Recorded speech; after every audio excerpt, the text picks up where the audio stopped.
الرحیم۔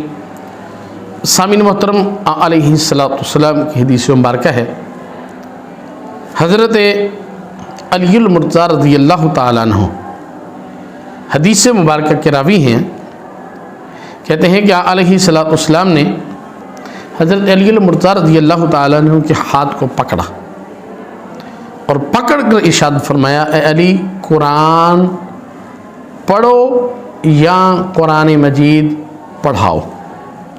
فرمایا تجھے ایک حرف کے بدلے میں اللہ تبارک و تعالیٰ 10 نیکیاں عطا فرمائے گا۔ اگر تو اسی حالت میں فوت ہو گیا تو شہادت کا رتبہ جو ہے وہ آپ کو ملے گا۔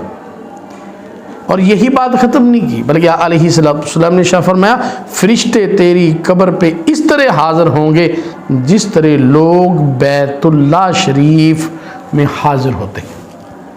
یعنی کثرت کے ساتھ جو ہے وہ لوگ بیت اللہ میں جاتے ہیں، تو فرمایا جون سا شخص جو ہے قرآن پڑھتا ہے اور قرآن پڑھاتا ہے، اسے شرف یہ ملے گا کہ اللہ کے فرشتے جو ہے وہ کثیر تعداد میں آ کر اس بندے کی قبر کی زیارت کریں گے۔